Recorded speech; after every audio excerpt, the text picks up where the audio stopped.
Bab ke-6 bagian ke-13, daya tarik yang sensasional. Memang informasi statistik yang abstrak tidak seberapa menggoyangkan kita dibanding anekdot. Tidak peduli secanggih apapun seseorang, saya akan memberikan beberapa contoh. Anak balita Italia. Pada akhir 1970-an, seorang anak balita jatuh ke dalam sebuah sumur di Italia. Tim penyelamat tidak berhasil menariknya keluar dari lubang. Maka anak itu tetap berada di dasar sumur, menangis tak berdaya. Dapat dimengerti, seluruh Italia prihatin terhadap nasib anak itu.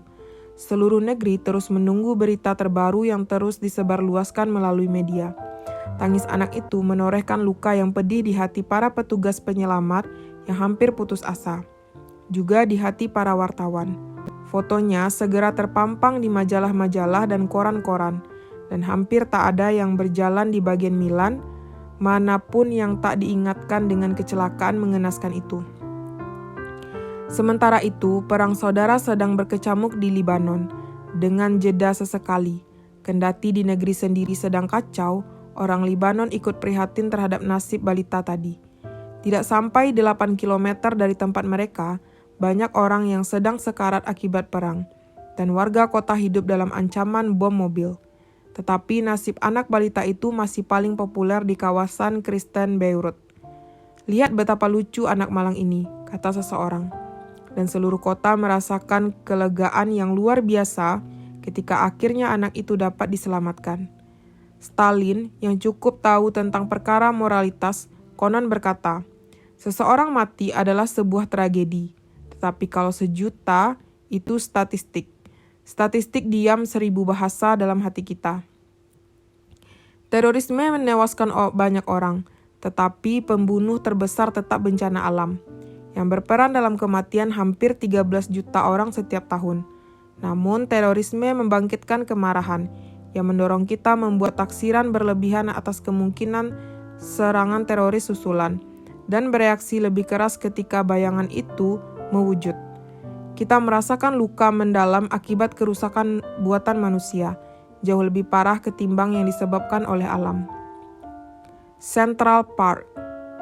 Anda sedang berada di sebuah pesawat terbang dalam perjalanan menjalani libur akhir pekan yang panjang untuk minum-minuman di New York City. Anda duduk bersebelahan dengan seorang penjual asuransi yang sebagai seorang penjual tidak bisa berhenti berbicara. Baginya, tidak bicara adalah sebuah pekerjaan yang luar biasa sulit. Ia bercerita kepada Anda bahwa sepupunya yang menemaninya berlibur bekerja di sebuah biro hukum dengan seseorang yang saudara kembar ipar mitra bisnisnya dirampok dan terbunuh di Central Park. Central Park di tengah New York City yang gemerlapan memang terkenal. Waktu itu tahun 1989. Ia ingat dengan baik, sekarang 2007. Korban yang malang itu berusia 38 tahun dan mempunyai seseorang istri serta 3 orang anak, yang salah satunya diantaranya punya cacat sejak lahir yang memerlukan perawatan khusus di Cornell Medical Center. 3 anak itu, yang seorang diantaranya memerlukan perawatan khusus, kehilangan ayah mereka karena kunjungan konyolnya ke Central Park. Baiklah, Anda mungkin ingin menghindari Central Park selama liburan Anda. Anda tahu bahwa Anda dapat membaca statistik kejahatan dari web atau dari brosur manapun. Alih-alih dari informasi konyol seorang penjual yang banyak bicara, namun Anda tidak bisa terpengaruh. Untuk beberapa lama, nama Central Park terpampang dalam benak Anda dengan bayangan seseorang yang malang terkapar berlumur darah di rumputan penuh dedaunan. Anda memerlukan informasi statistik yang banyak sekali untuk bisa menghapus bayangan buruk itu. Mengendarai motor.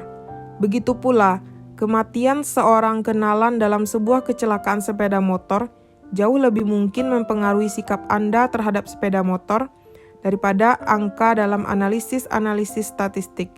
Anda dapat dengan santai mempelajari statistik kecelakaan di web, tetapi informasi itu tidak mudah masuk ke dalam pikiran. Perhatikan bahwa saya mengendarai Vespa merah saya berkeliling kota, karena tak seorang pun di lingkungan dekat saya baru mengalami kecelakaan.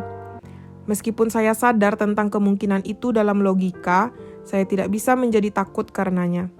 Sekarang saya tidak sepakat soal penggunaan narasi untuk menarik perhatian. Sesungguhnya, kesadaran kita barangkali terhubung dengan kemampuan kita meracik suatu bentuk cerita tentang diri sendiri. Tampaknya hanya narasi yang bisa mematikan ketika digunakan di tempat yang salah.